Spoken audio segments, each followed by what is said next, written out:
Ici Luc Larocque. En début de semaine, lundi, je vais vous présenter une vidéo pour faire une introduction à la Semaine de l'éducation catholique et à la Semaine nationale de la santé mentale. Aujourd'hui, je viens faire un retour sur cette semaine qui a été des plus mouvementées. Je vais vous la présenter en 3 portions. La première chose, c'est que je vais vous présenter les résultats des questions et des réponses que nos élèves ont eues pour un membre du clergé. Ensuite, je fais un retour sur les diffusions YouTube que nous avons fait au courant de la semaine. Et finalement, je vais me permettre de faire un retour sur les activités de la semaine ainsi que les résultats des concours et les résultats de ces activités-là au courant de la semaine. Le thème de la semaine était « Allumer la flamme de l'espérance ». Je me permets de vous présenter le père Jean Legault, qui est curé à la paroisse Sacré-Cœur de Sturgeon Falls. Il se permet de répondre aux questions de nos élèves. La première question que nos élèves ont posée au père Jean Legault était « Pourquoi devrait-on aller à la messe du dimanche? » Chacun et chacune d'entre nous, on est loin d'être parfait. Chacun et chacune d'entre nous avons besoin de l'aide pour vivre comme Jésus le veut comme chrétien et chrétienne. Pour ce faire, on a besoin de la force qui nous est donnée dans la célébration de l'Eucharistie le dimanche. Lorsqu'on arrive à la messe la fin de semaine, on offre au Seigneur tout ce qu'on a dans notre cœur, tout ce qui nous empêche d'aimer comme lui veut nous aimer. Pour des chrétiens et des chrétiennes, le dimanche est une célébration toute spéciale. On célèbre Jésus qui est mort, qui est ressuscité et qui est présent parmi nous. La messe du dimanche est donc pour tous les chrétiens et chrétiennes un temps où Jésus vient nous dire « Je t'aime ». Et parce que je t'aime, tu es invité toi aussi à aimer. À un moment donné, je vais demander à des élèves de me dessiner un dessin de l'Eucharistie. Et une jeune fille m'avait fait le dessin, un cercle comme en signe de paix, puis avait mis dans un côté célébrer, recevoir le pain, dans l'autre recevoir le vin, et en bas partager ce que nous recevons, ce que nous sommes. Puisse votre célébration du dimanche prendre plus de sens que possible. Merci, Père Jean, de ces belles paroles. La deuxième question de nos élèves va comme ceci. Si Dieu nous aime et veut le meilleur pour nous, pourquoi devons-nous faire face à des situations difficiles? Des situations difficiles comme celles qu'on vit actuellement avec la pandémie et le coronavirus, ou des situations difficiles comme la mort ou des épreuves qui se présentent dans la vie. Belle question, c'est profond. Je permets encore une fois au Père Jean de nous offrir ses réflexions. On a entendu beaucoup de personnes qui disaient « Ah, c'est Dieu qui nous envoie ça pour purifier notre cœur parce qu'on s'est éloigné de Dieu. » Dieu ne nous envoie pas des malheurs.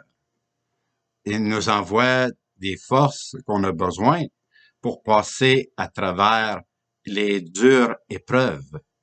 Dieu nous aime tellement qu'il veut toujours être là pour nous dire « Tu peux t'appuyer sur moi ».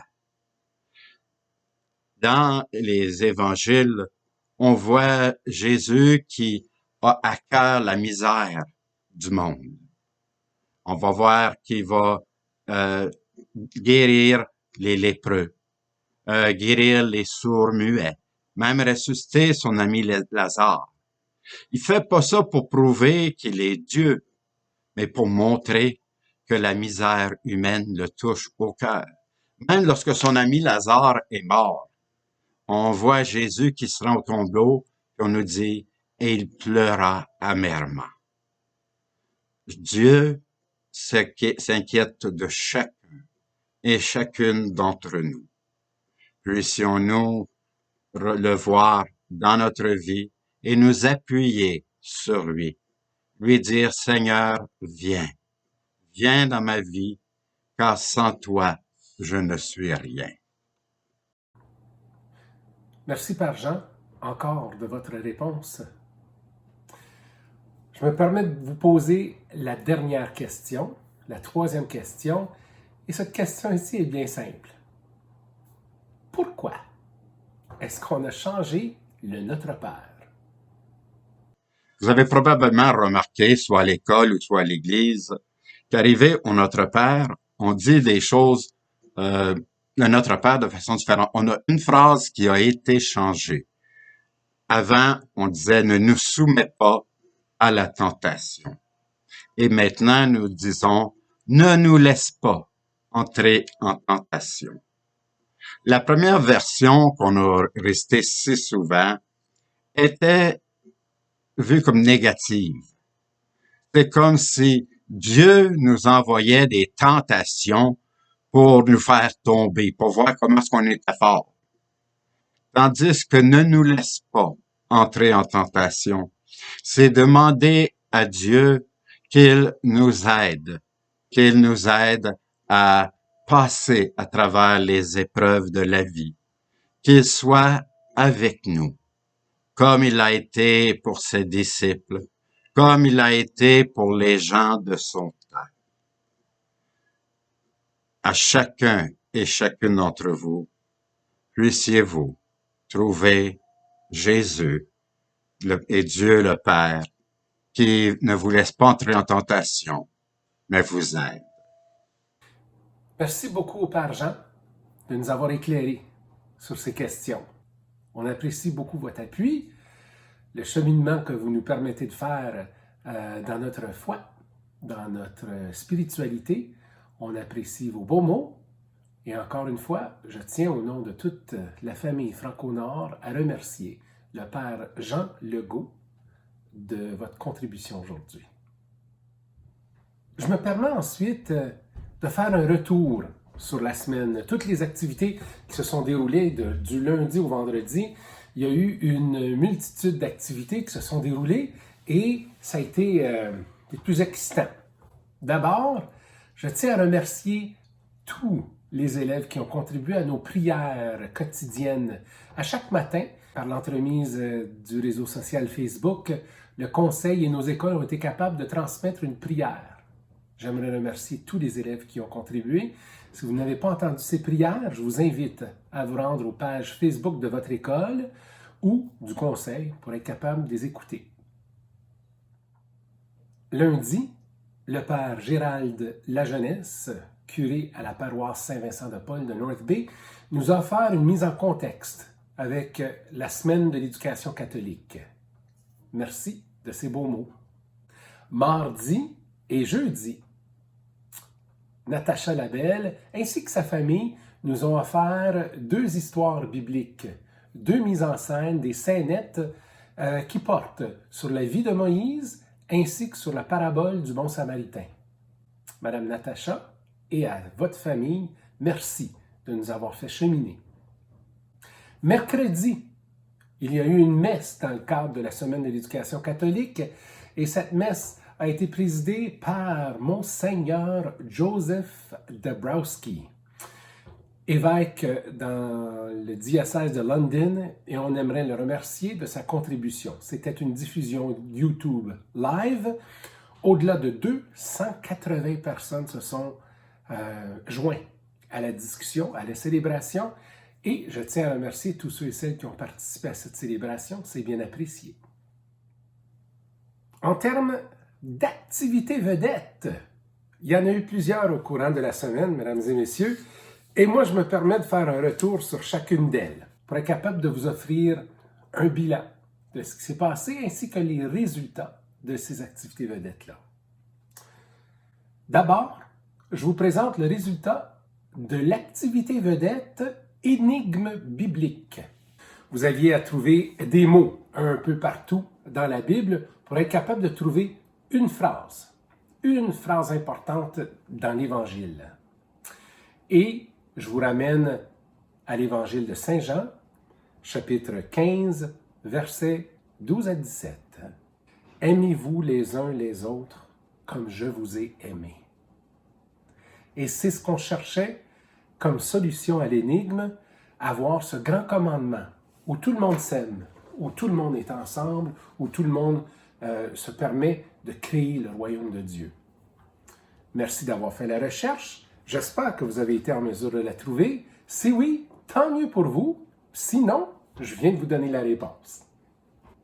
Au courant de la semaine, vous aviez un autre défi, une autre activité vedette, dans laquelle on vous invitait à voter pour la chanson religieuse qui vous interpelle le plus.